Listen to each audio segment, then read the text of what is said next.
Ready, begin. I pledge allegiance to the flag of the United States of America and to the republic for which it stands, one nation, under God, indivisible, with liberty and justice for all. Okay. Right now we're going to go to call to the public. Ms. Winters, do we have a call to the public? Yes, President Valenzuela, we do have a call to the public this evening. We have Mr. Wes Bentley here with Verde Valley Baseball and Softball. Okay. Do I need to read this statement to him? Yes, please. Okay. Members of the public wishing to comment on an agenda item may do so at the time when this item appears. Items on the agenda may be addressed for the call to the public at the beginning of the meeting, but the board cannot respond to them.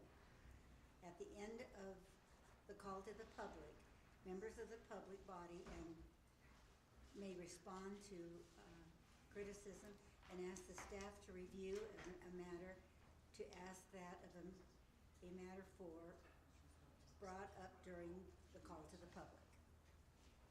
Okay? Call to the public. Come on up. Okay, guys, you can stand up. I won't have everybody come up here. Evening, everyone. Thank you for fitting us in here at the beginning.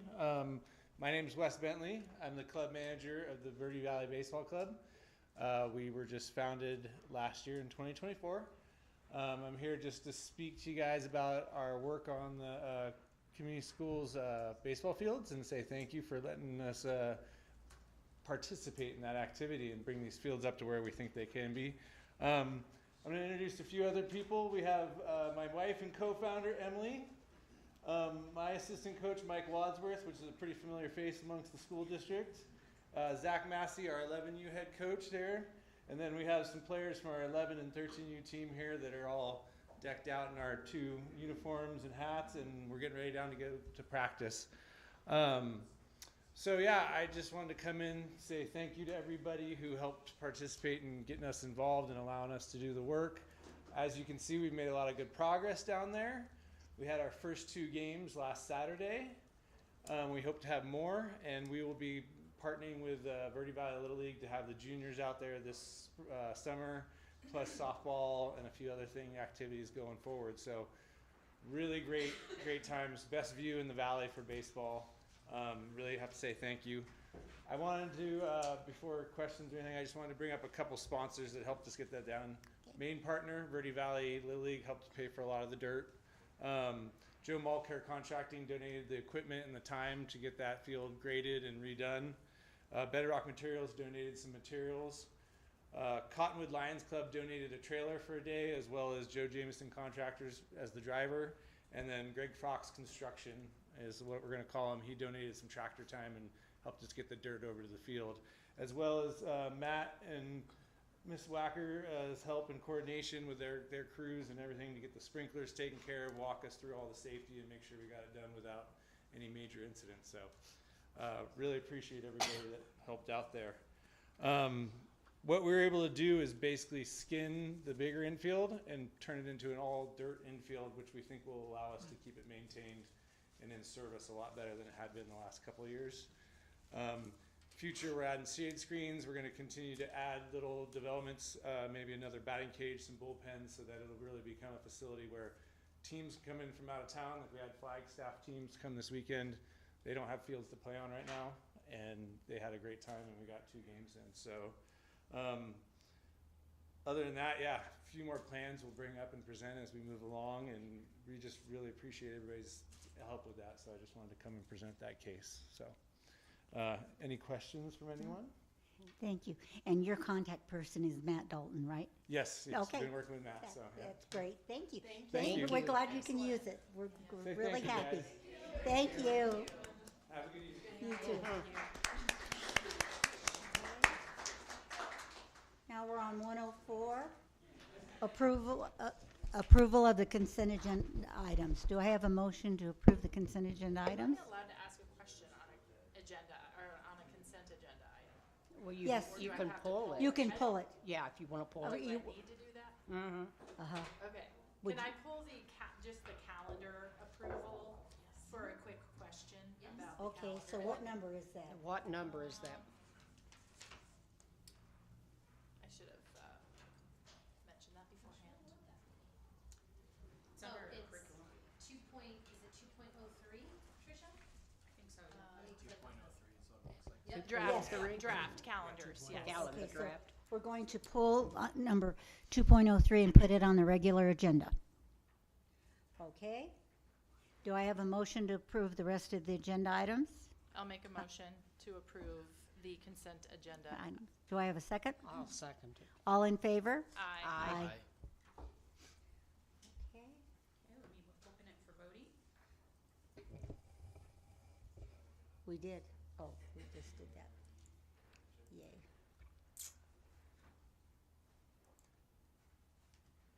Okay. Now we're on 1.07, Superintendent's Report.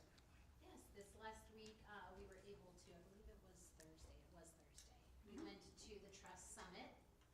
Very interesting, there was a mock trial, and of course this is put on by our liability and lawyers and things like that, and it was over a hazing issue in, high school wrestling program, and Mary attended with us. Yes, it Very was- interesting. was very good. Usually if something comes out of the trust for training like this, it's usually something that has actually occurred in the state of Arizona. Yes. So, very interesting, the facts presented, and you can see easily where there was liability that could have been mitigated. So of course, in Trish and I and Mary's nature, we talked about, okay, we need to get this, this, and this, and make sure it's in place, and we do. So, the afternoon, we also had, Some classes. yeah. So afternoon was we had some classes. We went to like a culture class, which was nothing super new, but good reminders on, how to build a strong culture in schools and districts. And the next one was, what was that second one?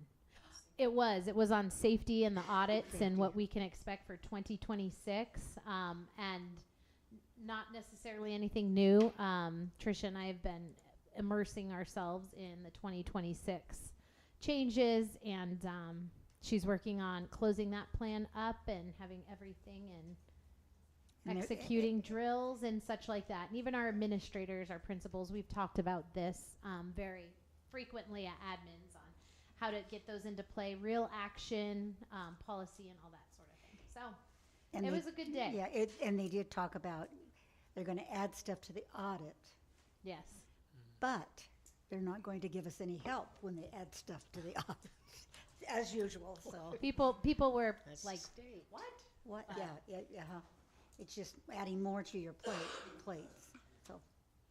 But it was a So- very good summit. It was. So it's looking at really cleaning up some things and then putting it into action. It was a valuable day.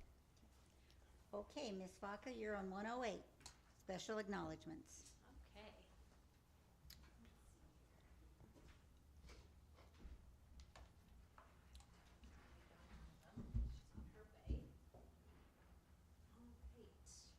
So, let me see who I have here.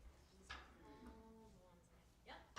So as you know, we have been working very hard on our project momentum status.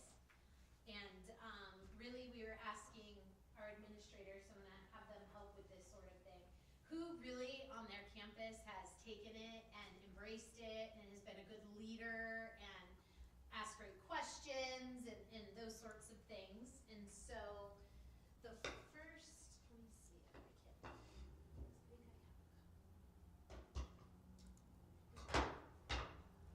I'm gonna go ahead and start with OCS because Julie Tatum's not here till tomorrow, but of course, it's Miss Diane Schumacher. You should come up, Diane. And I think anyone that's been in Diane's classroom can see how she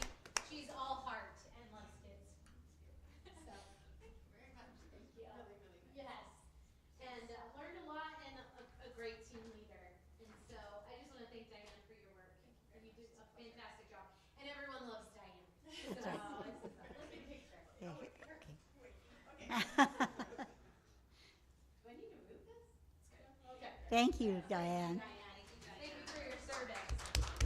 And in that sort of spirit, I'm gonna go ahead and work my way across to someone who's in, this would be a different PLC member, but Johnny Stevenson, if you could come on up, and Nicole, if you wanna come up and, okay, and I've worked with Johnny for years, and Johnny has energy that I don't know that I've ever possessed in all of my teaching, but he has it, and so he does a great job about being positive in PLCs. So Johnny has really embraced the project momentum. He's using our diamond board, which is organizing lessons and really inspiring students to see what they're doing in their studies and looking at data and looking at his practices and going, oh, they didn't really get this. I need to look at a different way of approaching this, and really embracing the CKLA curriculum along with that and unpacking those standards. And so thank you for your hard work. Yes. We appreciate it. Good picture. Thank you, Johnny. Right there. Parrish is there. Now. Thank you, Parrish. Kind of new to our PLCs this year, Amy, if you'll come up. It's so funny because Amy does such a good job of just bringing everything full circle. And Verdi Tech has been starting to implement like a project momentum process, and also coming to our PLCs, which I think is fantastic. And so I want to thank Amy for being really that bridge there and bringing that crew in. And we have Rich Dambrov, who has been a fantastic leader. And how Amy talk about Rich. I was telling Rich earlier, he was going to have to give it a B. Instead, so I just want to thank Rich for all the outstanding work that he's done. I don't know if you're really familiar with Verdi Tech or not, but we have 2 certified teachers. And Rich also is our lead teacher on the campus because he often takes care of things when I'm not there. So in addition to being wonderful as a project momentum mentor, he also fills that role too, so I can go do other things. So I really appreciate all you do. He always takes everything in stride, gives 110% on everything he does. So thank you. Thank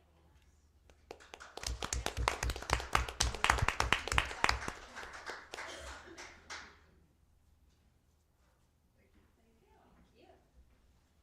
And then we have out of CCS, if Heather Wacker would come up, we have Michelle Egan. And Egan went from kind of a title role specialist, special education, many roles, many hats into 3rd grade classroom. And you walk through her classroom and she does a fantastic job at the seating, the flexibility, and she can create buy-in. So, Yeah, so, with kids yeah. and adults, but I'm just saying. She created buy-in with me somehow. So Ms. Egan, oh my gosh, you taught 30 plus years somewhere, right? 34th year. 34th year in education, Colorado, all throughout Arizona, and we have been so blessed for her to be part of our district the past few years. She came to us doing special education for a few years, and then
Thank you.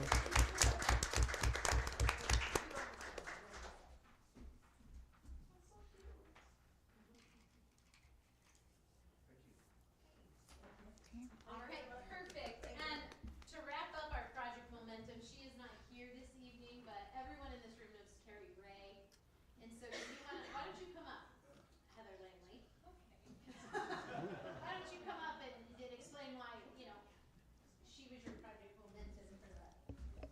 Well, and she truly was the first person who just popped into my head because she takes on things and she's been teaching and has so much knowledge.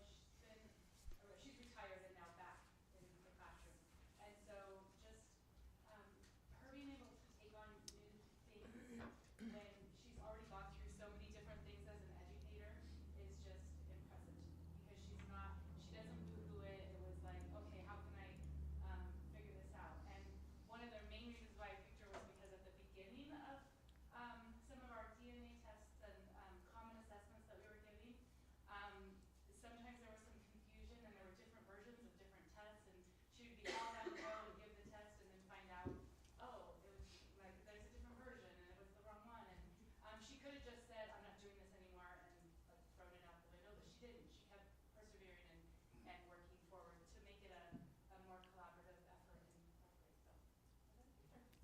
So Thank you. I'll be really quick because you guys know how I get when people retire or leave and I get super emotional. But especially about Barbara Doffer. You're gonna speak again. I only cried in front of the entire I know.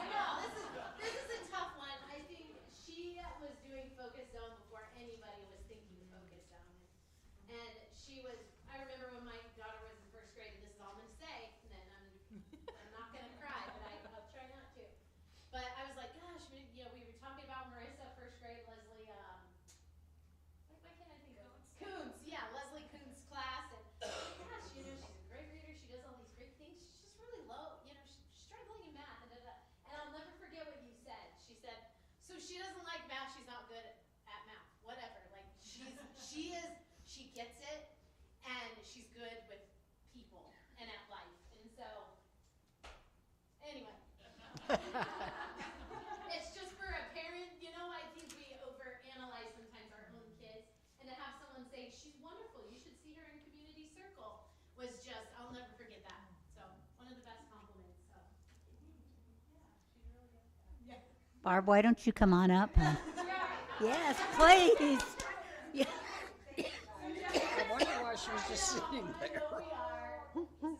Huge loss for our district, but you deserve retirement. So thank you. Yes. Well, I want to know if you're coming back to sub. I was, and I've rethought that, but I am coming back to visit a lot. Well, darn. Yeah.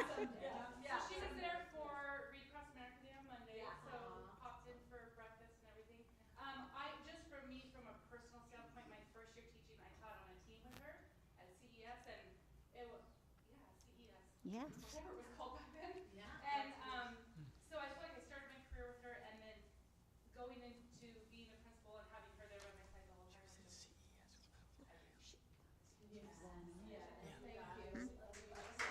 Thank you, Barb. Thank you, Barb.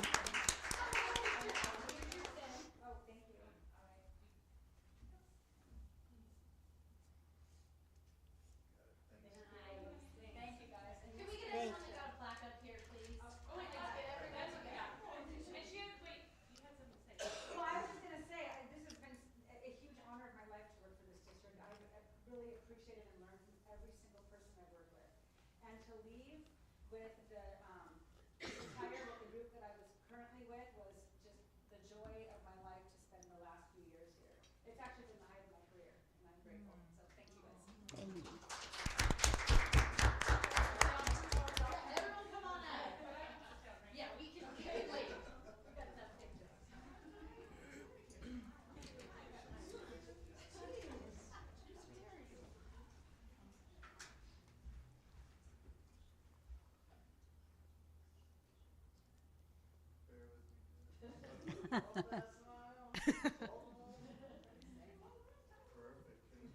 And I would Thank just you, kind of guys. I'd like to close it up with a thank you to this group. If you look at them, such a powerful group of educators, and we are so very grateful and lucky for all of you. And I want to thank you from the bottom of my heart. And you all make these guys smile, which is important. So That's right. yeah, that's super important every day. You make their jobs easy. Yes, yeah. So thank you. Thank you guys. Thank you. Nothing but love, yes. Okay, we're going to go on to 1.09, one great thing, and we're going to start with Mrs. Barrier.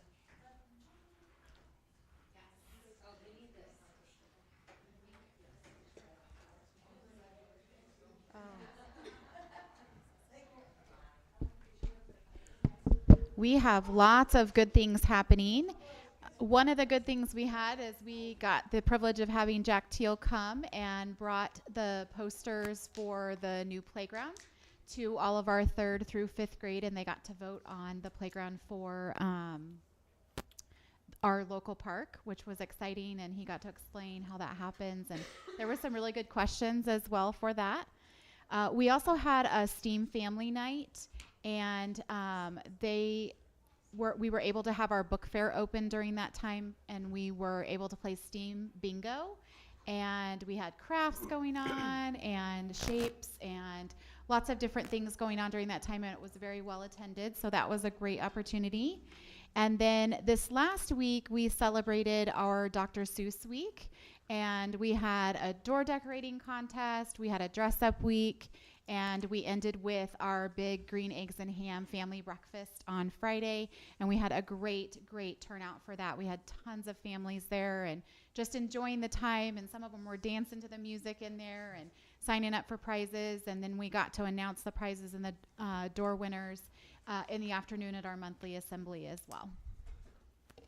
Okay, Mrs. Wacker. All right. So about 2 weeks ago, we had a family movie night, and it was a huge success, much larger than we anticipated. You were there as well.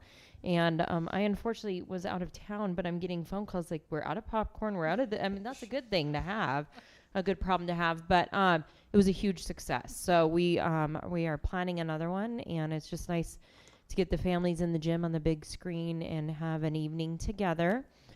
We celebrated the end of our basketball season with the boys and girls both winning the league championship, and so super proud of both teams. A lot of resilience and perseverance this year, and Miss Lee was even out there on her walker the last couple games because she had a total hip replacement, and 2.5 weeks later came back because she's like, my kids need me, and I'm like, yes, they do. So we were glad that she got back and proud of those teams. And then spring sports have started, so come out, watch some softball and soccer. And then we are doing Read Across America Week this week, and so we've kicked off the week with some fun spirit days, and we are going to do our big celebration on Friday with some cross grade level reading, so 5th, 7th, and 8th graders will be going down and reading with K1-2. We've got, I know, some district people coming in to celebrate as well. And it's a fun week. It's just a fun week to celebrate reading. And on our morning announcements every day, I didn't know that there were so many Dr. Seuss fun little songs and raps out there, but I have found them now, and the kids have been, and they got a kick out of this morning's little Dr. Seuss rap. So if you haven't looked it up, look up, it's this ABC rap, and it's his ABC song, and it's hilarious. So we had a good time with that. Thank you. Okay, Mrs. Langley. All right. We had also end of basketball season. Our girls placed 3rd in the state tournament a couple weekends ago. Our boys brought home 8th. For our girls, that's the highest they've ever gotten in state. So that was awesome for us. I had parent-teacher conferences on the list. It's always nice to see families on campus and getting to connect with them. Last weekend we had a Valentine's Day dance, a little after Valentine's Day, but our 6th, 7th, and 8th graders had a blast. It was one of the first dances we've done all year, so it was really exciting for them. And then we had a large group go to winter camp last weekend, so that was also fun for those 5th, 6th, 7th, and 8th graders. I'm adding something to our list because I see that Julie Tatum put it on there. We had our 21st century after-school program site compliance visit, and it was our first one, and it went beautifully. Our Lisa, the person from 21st Century, came in and she said she couldn't believe that it was a first-year program. So that was awesome for Julia Jackson, our coordinator, that she and Teddy worked so hard putting everything together that it just went seamlessly. So about it. Thank you. Mrs. Romero? So Lori Altringer has been hard at work at the Science Vortex. She recently received the Rosenbluth Family Foundation grant, and that grant will provide free field trips for our district students for the 25-26 school year. All 5th grade classes in the district are participating in the BioBlitz at the end of April. And the Aviation Club, she says 7th grade is underway. They're touring Embry-Riddle on Saturday, and then the 8th grade club will start after spring break. All 7th and 8th grade students who participate in the club will be able to take a flight with the Young Eagles out of the Cottonwood Airport. That's a big hit every year for them. And they will have had flight simulator training, so I know when my kids did it, they got to take over and fly the plane for a little bit, so hopefully they'll have that opportunity as well. Yes, I was a nervous mother. King's Academy, we have a couple of students now who are going to exploratory over at CCS, so they've earned that opportunity to go back and interact with some of their classmates. They do have a person from our campus that accompanies them, so if there is ever an issue, they can come right back to our campus. And then at Verde Tech, oh my goodness, the eggs have been such a hit, eggs and egg cartons. It's been the biggest community support that I've ever seen for anything in my 31 years of education. To see the community come out and support us in the way that they have has been absolutely amazing. We are also, we have a few extra roosters, so we're having a barbecue next Thursday. You're welcome to attend. We'll process them ourselves. And then our sophomores last week went to Yavapai College on a field trip. They took the AccuPlacer, and if you're not familiar with that, it does let us know what classes they are eligible to take at Yavapai College. So we can use that to place them in classes at Yavapai College or through our ASU program. Okay. Ms. Vocca is going to do Mrs. Tatum. Yes, so Mrs. Tatum is not here this evening, so what she has on her, look at this, I have to put my glasses on. Okay, so actually OCS also had their 21st Century Site Compliance visit, and I believe they were the first school to have that visit, and it went flawlessly. It was excellent. Teddy was very excited about the feedback from Lisa. I'm probably going to say her name wrong. Kluge, I think that might be right. Elisa Kluge, and she, as we had Anderson before that got all our schools up and running. She works with the ADE, and Lisa's our rep now. So he moved on, and she's fantastic. They also had the book fair over there as well, just like Dr. Daniel Bright. Book fairs are very successful, and I believe that Lisa donates a book per student, so they get to choose a student. I think they did the same thing at DDB. Is that right, Nicole? Yeah. And so each student gets to walk away that week, and then that money goes directly into our libraries. So when whatever money we make off of that, after paying for it and the fees, they get to order books. So that's exciting. New books. It's a fresh cycle of books each year. And then we have a bike club, which is also pretty big out there at OCS. They're the biggest bike club in the district, which makes sense. Kevin Adams is the coach out there, if you know Kevin Adams with Wheel Fun. And he is so passionate about that. He makes sure he has a good group of kids going through. He's also the person who puts on our bike camps during breaks in summertime. So good things going out at OCS. Thank you. Okay, is Mrs. Armstrong here tonight? She should be here in about 2 minutes. Okay, because we're going to go to 201, the Mingus Mountain Winter Camp.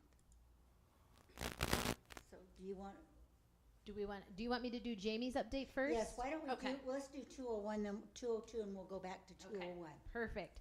So Jamie's update is based off of our PLC.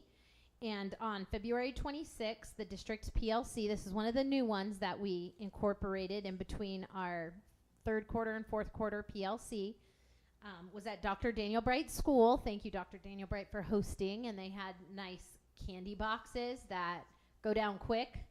And they're pretty big for candy. So I had a stomach ache for probably the rest of the week.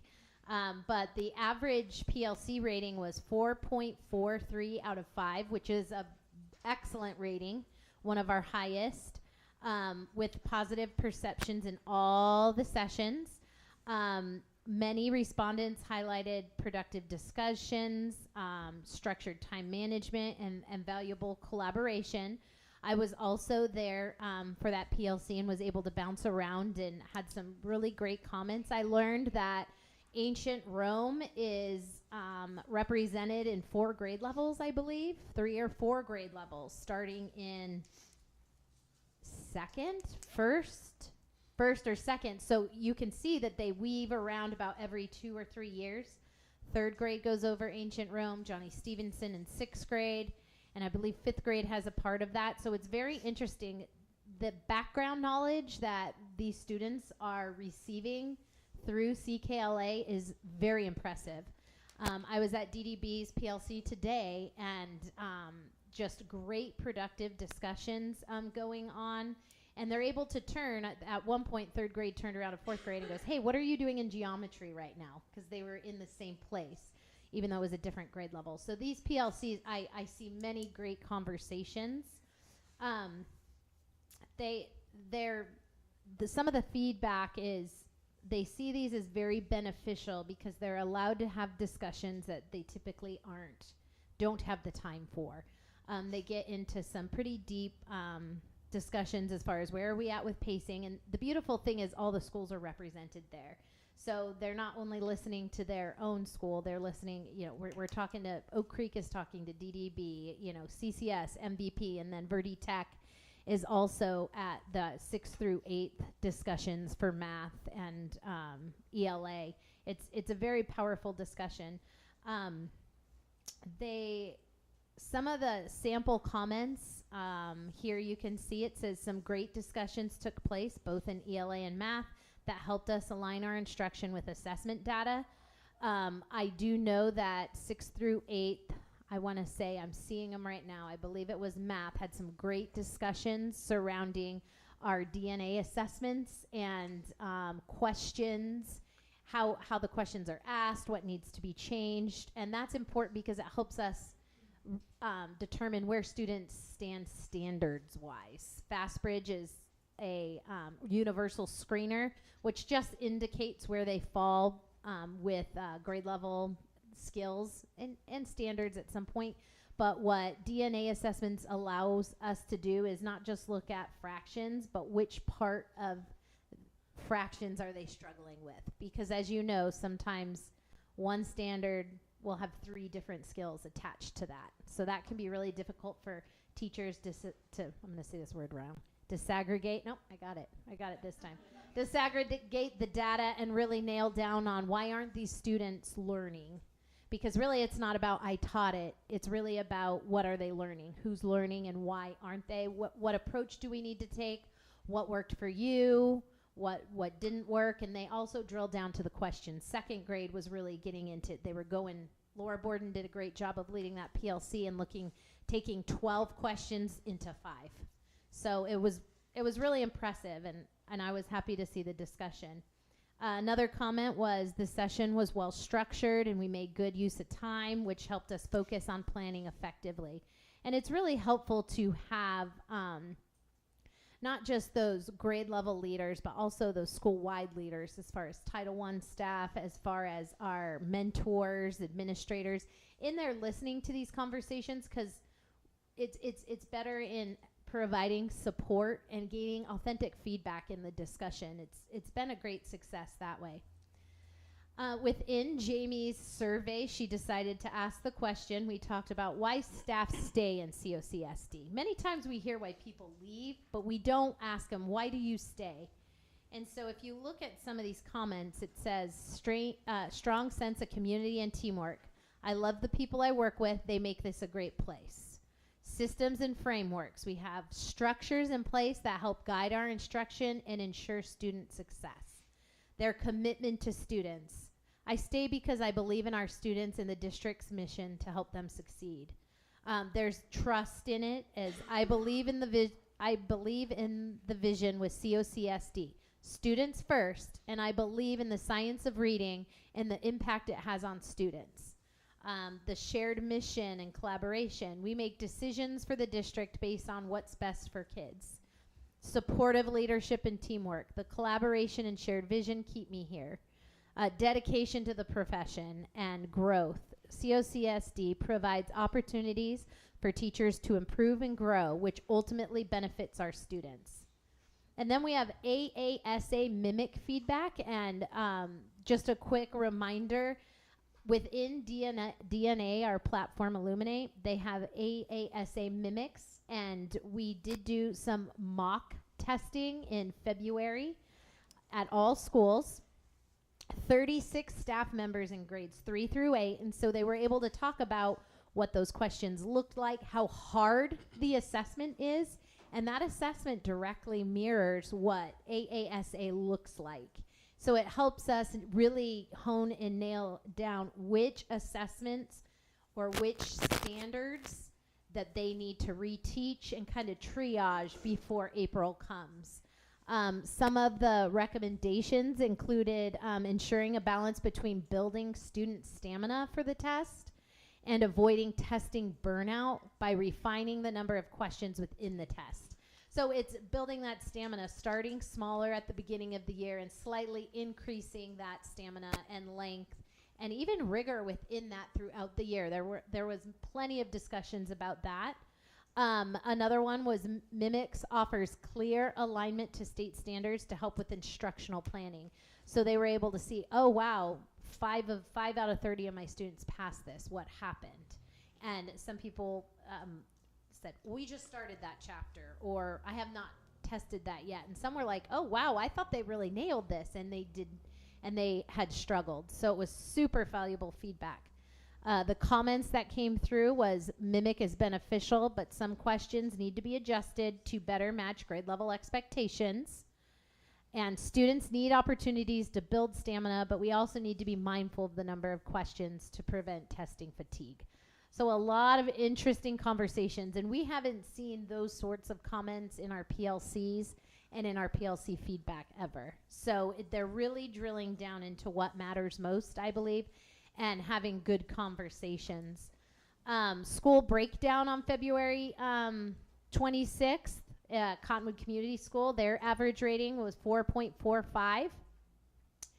And that's out of 5. And it said staff highlighted a strong team environment and committed to student success. And the comments again, I love working with my team. We're hearing that over and over again. We collaborate well and support each other. Our students are the heart of what we do, and I love being part of that mission.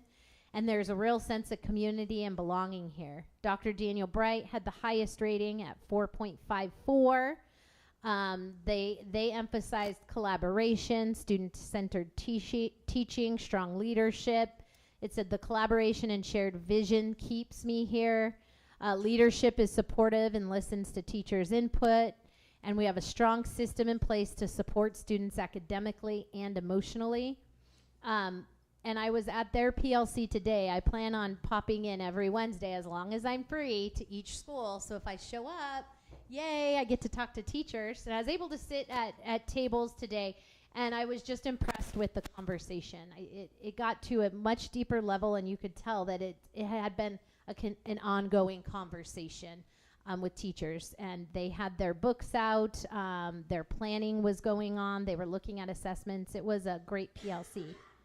At MVP, we have a rating of 4.26, and the staff noted a structured academic environment and a strong sense of teamwork. And again, our team is dedicated to academic excellence and supporting each other. The structure and expectations here set students up for success. I stay because I believe in the mission and values of MVP. OCS had a 4.5, and the staff highlighted a close-knit community, which we always know OCS is known for its strong community out there, and their individual support for students. And the comments coming back, the small school feel allows for strong relationships with students and families. They love the flexibility and the support we have here to meet students' needs. And there's a strong commitment to both academic and social emotional learning. And that is also something that you're hearing time and time again in these comments. King's Academy, CES, Verdi Tech, they had a 5 rating, highest rating. Staff appreciated flexibility, innovative approaches, and personalized supports. And it said, I love the ability to be innovative in my teaching. The programs here truly meet students where they are and help them grow. There's a strong leadership and student-focused mission that makes this a great place to work. And, you know, I do have to, again, affirm Amy Romero really bringing that full circle and bringing them into that Project Momentum collaboration. I think it's been super valuable for Verdi Tech, just a different perspective and being able to see what the middle school is doing and then those students directly coming to them. So it was a great PLC.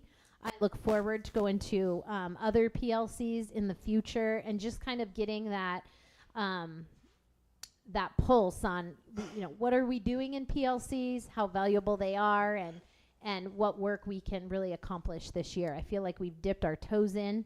We keep getting a little deeper. So I'm excited to see when we get through May some of the feedback there and how we want to structure our PLCs moving forward. So very, very positive comments. A few, you know, constructive feedback comments, and overall it was great. I was able to look at the whole district rating, all the comments, kind of see where, you know, some things needed to be cleared up, where misconceptions were, you know, where concerns were, and also, but a strong thumbs up, I believe, from the staff. Many people, they were very happy with how things have unfolded. So I was happy to see that as well. Jess, I know you can't comment for Jamie, but can you comment? So giving you the extra PLC time has made a big difference, do you think? I believe it's made a drastic difference in what they're able to do in that amount of time from week to week. That extra hour has provided just some amazing discussions, and even only being in March, not even halfway through the semester, we're almost there. What I saw today, what was going on at Dr. Daniel Bright was good conversations, good collaboration. Ashley Shills was there to help him with the synergy and grading, and I do believe that it's made a huge impact, yes. I'm excited to continue. That makes me happy. It makes me happy too. Yes. Madam President, I'd like to make a comment. Yes. I feel like what I have just heard makes me feel as a board member that we are collectively doing a heck of a job when we get comments like this. Mm-hmm. And I think when they say a support, they mean us too. Oh, and, absolutely. Makes me feel really like I'm not, wasting my time being on this board for 18 years. I really like the feedback also. Mm-hmm. Thank you. Yes. And I'd like to thank the administrators. I'm hearing time and time again with coming back around teamwork, collaboration. And I think that is the true meaning of PLCs, professional learning communities, is that teamwork, collaboration, sorting through problems. And it sounds like they're getting a lot of work done.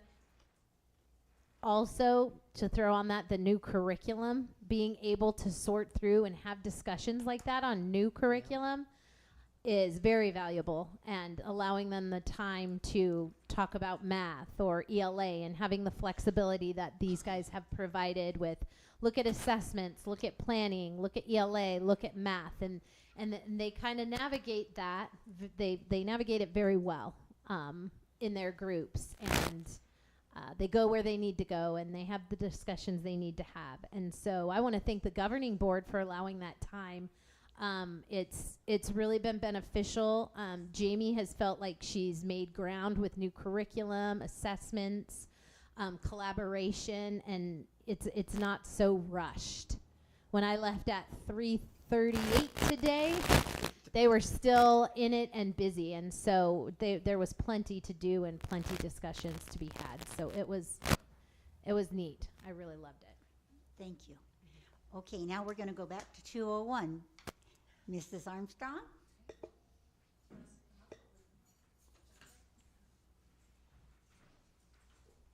I'd like to, before we show the movie, I'd first of all like to introduce Jonathan Gowan. He is, would you like to toss him?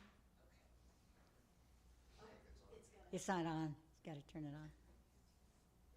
Okay. Test. Can you hear me? Yes.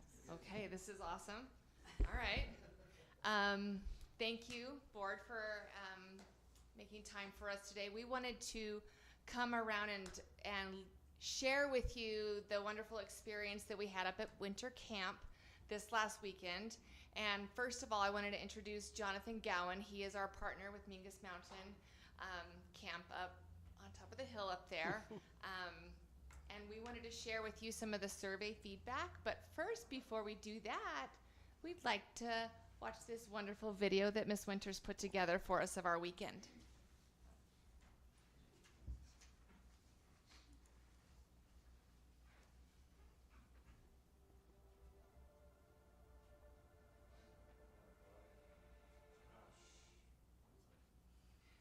Oops.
haven't done that yet. I like how you guys matched the blue glasses, the blue sweatshirts. Can I tell a really quick story Yes, about yes. our one little friend that was the little girl that you saw going off the zip line? When she got up there on top, she's a young lady that struggles with confidence and has some special needs. And she got up there on top of that platform and she was hanging on with both arms. You probably remember this. She had her arms wrapped around her. She calls me Mrs. Snow. And she says, Mrs. Snow, I feel like a scared little kitten stuck in a tree. And I said to her, you've got this. You can do it. I believe in you. You can do it. And then Jonathan helped her sit down on her bottom and then just gave her a little nudge. And she came down and she sped off that scream as she came down. And then when she bounced back and came back, she was spinning around. She had both her thumbs up and she just had the biggest smile on her face. And I saw her today and she was still just like so proud of herself for doing that. Yeah. Thank you. Thank you for that story. Did we pass around these impact reports to them? Okay, excellent, excellent. I hope you take a moment to look over that. That's the data we did get back from families based on this weekend's time up at camp. This is our second annual winter camp. This is something that we're hoping to continue into the future because of just what we get to see while we're up there. We had the privilege of, again, having Miss Winters up there. We've had Ms. Vocca up there eating meals with the kids, and we had some great staff. We had Miss Romy up there. We had Mr. Schneider up there, and on top of the professional, very, very amazing Mingus Mountain staff. And just for those kids to get to interact with us in different ways, do things like the zip line, do things like hike to the edge of the world, archery, all these wonderful things. I thought it was really interesting. Prior to speaking about this, we were talking about PLCs and these things that the skills that our teachers are learning as they work together. And one of the things that Jonathan and his crew focus on up there with our kiddos is teamwork and is, finding yourself in what you love. And I feel like those are skills that we're giving these kids by opportunities like these that are just going to help them be adults sitting in PLCs, right? And learning how to work with other people. And as many opportunities like that we can give these kids is just beautiful. So I wanted to take a moment to let Jonathan speak to you because this partnership is super special with what we're doing up there at Mingus Mountain. And anyway, Jonathan, can you come over here and say a few words for our board? Do I need be sure it turns too? I don't know. That's all right. Or am I just? Thank you all for the privileges allowing me to be a part of this. Y'all look like really important people, and I almost dressed kind of campy, but my wife was like, "You have to wear a nice shirt and a button-up." So, I know. so when I got here, I was actually wearing a Hawaiian shirt and I changed before I came in. But I'm glad I did because y'all look nice. It's our second annual event, and we have really appreciated this partnership. And just a few things, I won't take up too much of your time. A lot of what you saw in the video, I feel like just kind of represents kind of what they get to do when they come to camp. You already have amazing students, you already have amazing staff that are coming up, and what we get to do is hopefully help bring out, mining the mountain, some of that potential that's already there. And when they come to camp, they get to try some new things. Let's just say at camp that you get to participate in healthy risk-taking, and that may seem like going off the zip line. It may seem like shooting archery, but a lot of times for a lot of these students, it could be just sitting down at a meal. Oftentimes students, maybe at home, maybe they don't sit at meals together. It's sharing a meal with teachers, sharing a meal with staff, making new friends. I think oftentimes it may be a given, and maybe they know their people, and so coming to camp, they're not necessarily around their people a little bit. And so what we get to do at camp in a short amount of time is to really kind of reinforce being able to kind of step out of your comfort zone. One of the other things that I know Teddy talked about it was being able to interact with staff that are already here. We had administrators, we had teachers, we had parents, and how often, I talked about a meal, how often does a teacher My kids go to school at Granville, and I know at every single point in the day, they're with a lot of trusted adults, but it's not always the same adults. And so at this moment in the weekend, they got to sit with their teachers at a meal and joke and be together. They got to be on the ropes course with one of the teachers. I won't say who the staff member was, but they came to the top of the ropes course, and they were up there, and there's another student up there. They were the last two to go. And this teacher was visibly shaking. I could tell was very nervous, but like the kids were like kind of, pushing him to go up there. And the student was also a little nervous too. So for them to be in that moment of humanness together, to do something that was joyful, but also to be able to look at each other and kind of laugh, but also realize that they are both experiencing these same things. I know not probably too often when I meet my kids' teachers, sometimes it's hard to imagine them outside the classroom, outside as like a real person. And so it's unique in that moment to get to be real human. And they encouraged the student to go down, and the teacher went down too. And again, still like really shaking. And that was just a cool moment for me to be up there with them and experience them encouraging each other outside of the classroom, outside of the administration, in a way they don't normally get to interact.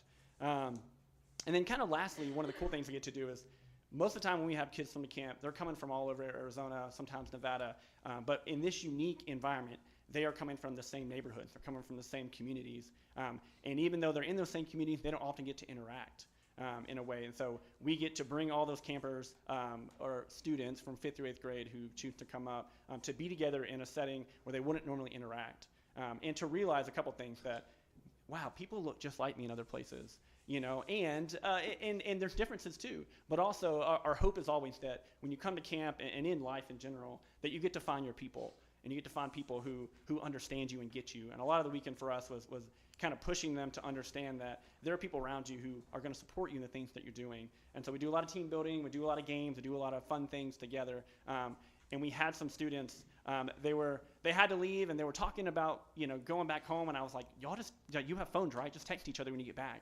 And they're like, well, we don't go to the same schools. We've never met each other.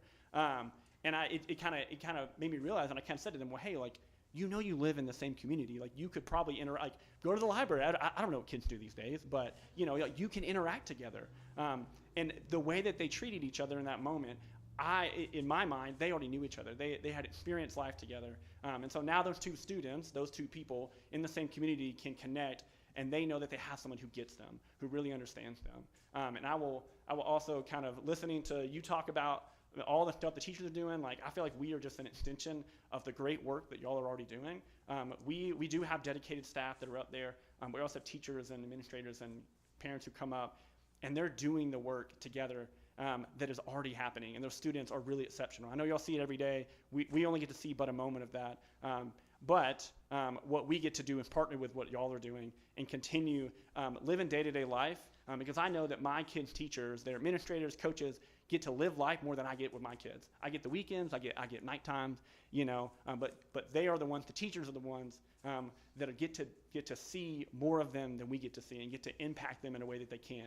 And so when they come to camp, when they get to kind of interact, when they get to share a meal, when they get to laugh, when they get to do s'mores, when they get to do silly nighttime activities where, and we did this one thing called Human Machine, where you basically give you like this prompt where you have to be a washing machine, but no one else knows what it is. And so to see teachers and students pretend to be a washing machine and have to act it out, and then to come back on Monday and kind of live life and do those things together, y'all are doing good work. And we're just a part of that. And so we kind of see ourselves as an extension of the great things that are already happening, and we get to kind of bring that out a little bit and then push them back towards the great work that is happening. So we are very appreciative that y'all allow your students to come up, allow us to be with them and experience them.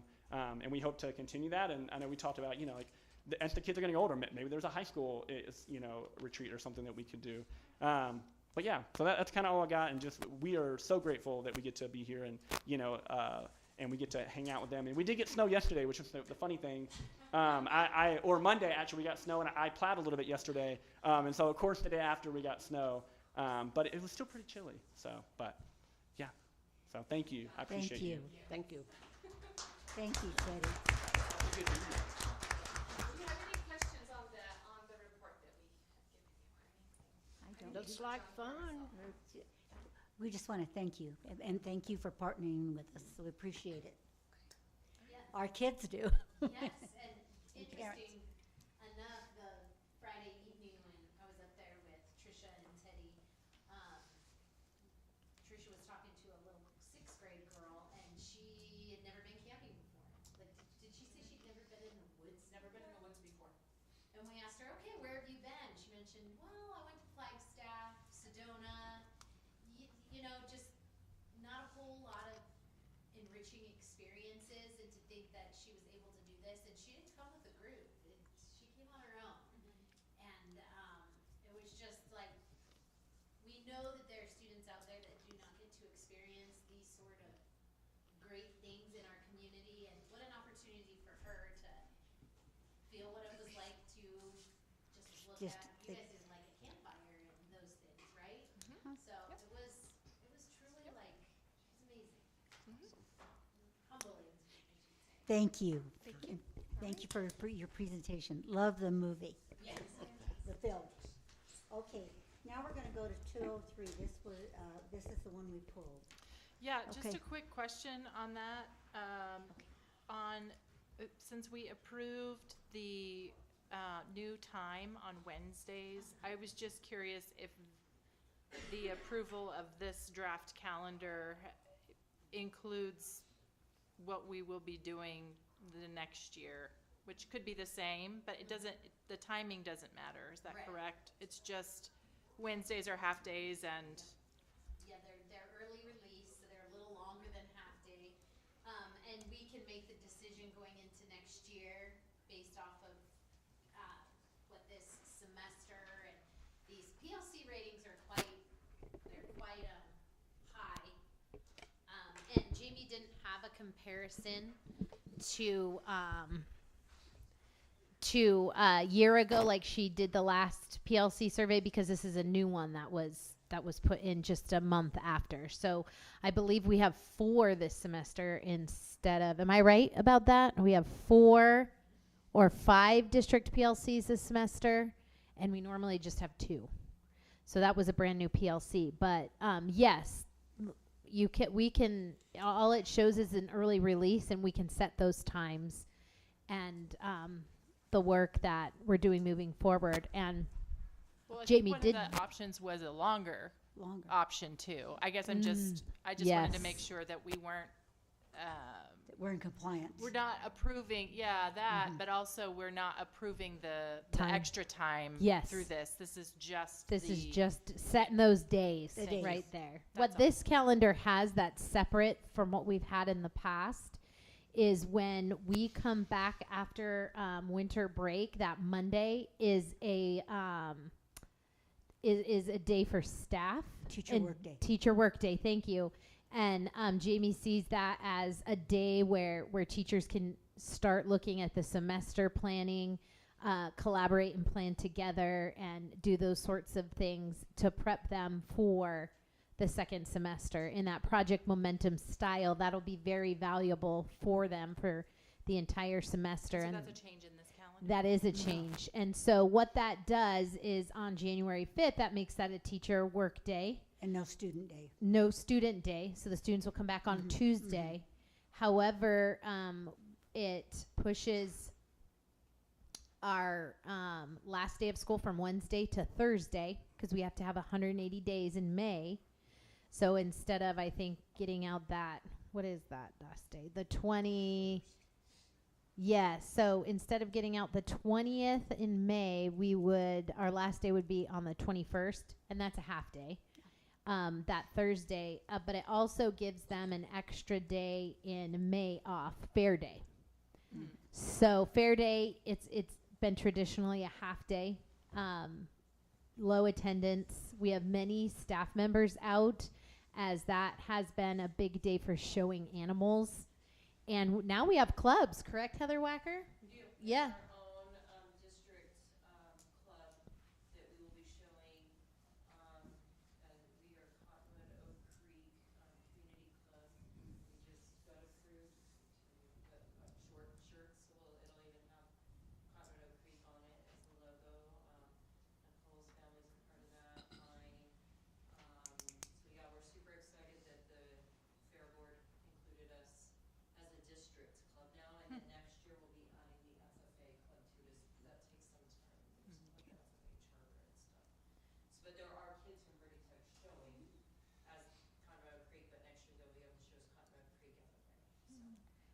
So again, more experiences that way, and like I said, we figured that is a low attendance day for us, so we didn't want to have that as a full student day, so we pushed that day back.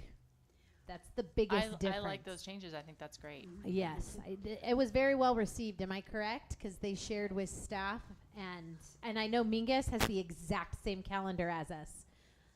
They start the same day. I believe they get out around the same time. Is Clarkdale too? Clarkdale, I don't know that they're completely mirrored But with pretty this. much so. Yes.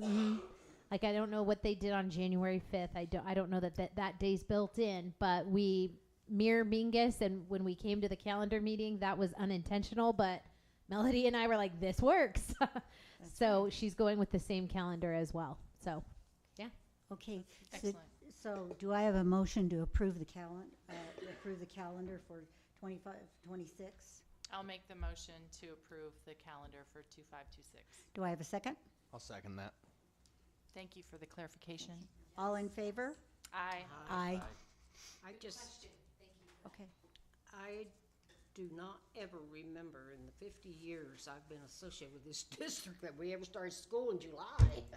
I know July 31st to be exact, which is Yes. interesting because how that worked, we started August 1st this year, which was the earliest we've ever started. However, with how winter break falls, and then if we were to push it back a week, it would have us coming back after Memorial Day, and for like a day or two, and that didn't seem like a great It seems like yeah, but you're right, it's the way it fell with October break, with winter break, and spring break. It's pretty early. Seems like we just need to stay on year-round school. Yeah. Well, we're kind of So- that way. Yeah, and we look at it as also it gives us more teaching time before we have to take that darn comprehensive AASA test. That's a toughie.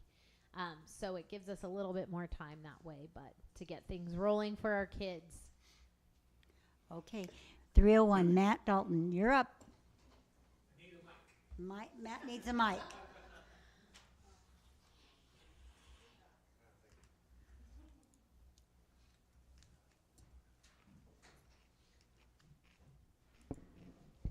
Scoot over this way a little bit so everybody can kind of see. You don't need to run away, Tommy. Okay, I'm going to start with CCS.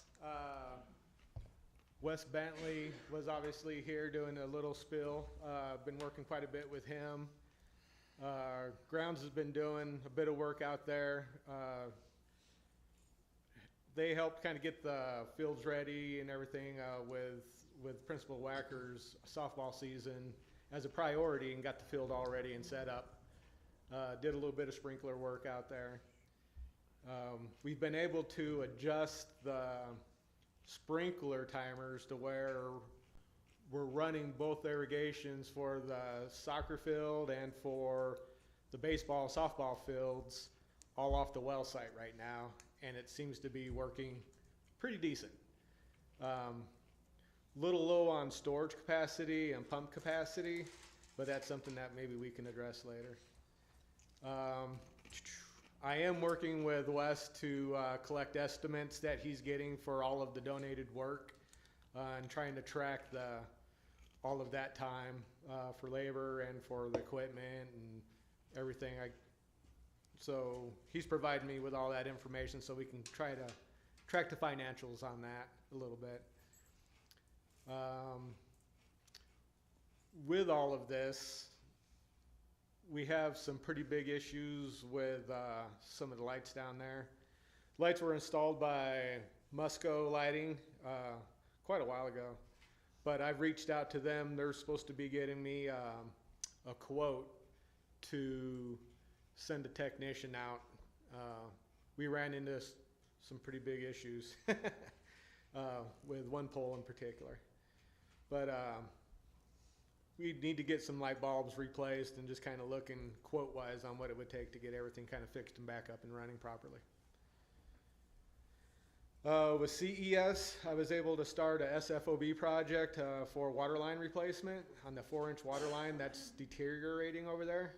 Application was approved. I'm waiting to get quotes from some plumbing companies so we can look at replacing anywhere from probably 100, 120 feet of pipe and putting a shutoff valve in there so we can isolate CES. So we don't have to turn water off to CCS, the district office, and the whole thing.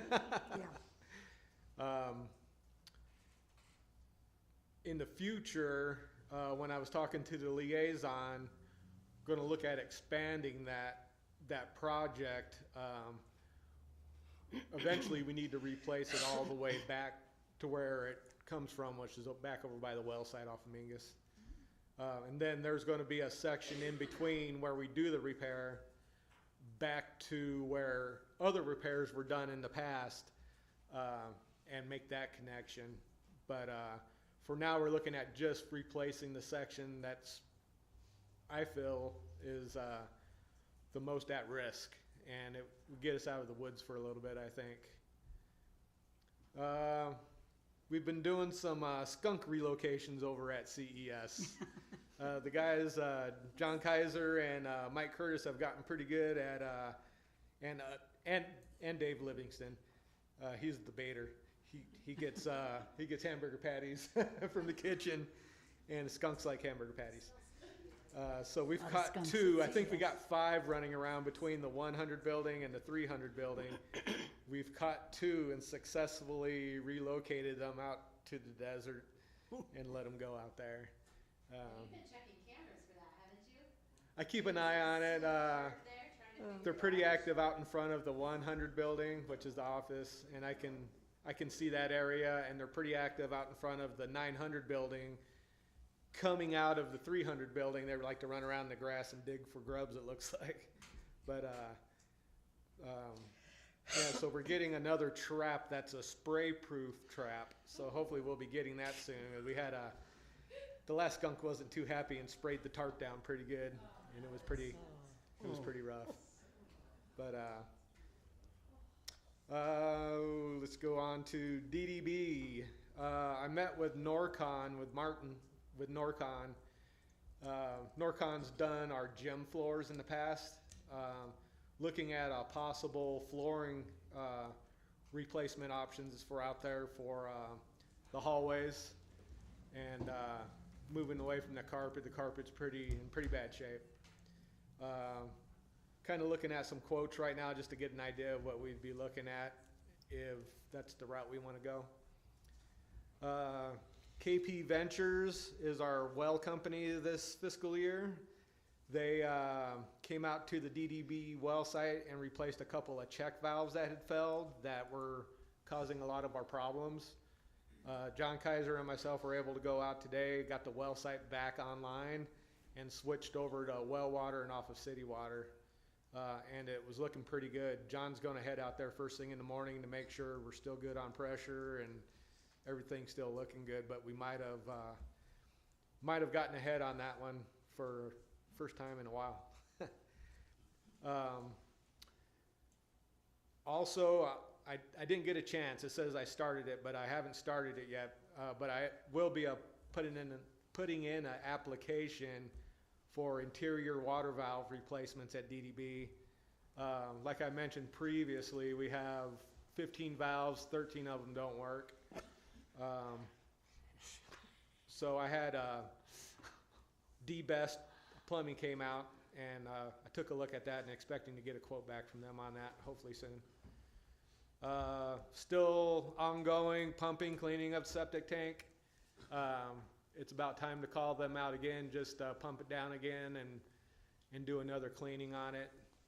We're getting pretty close on that one for it to be in pretty good shape.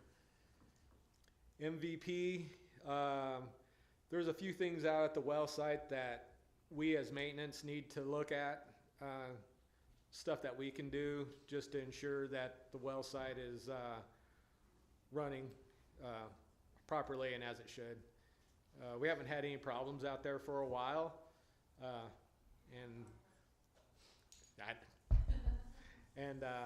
we'd like to keep it that way.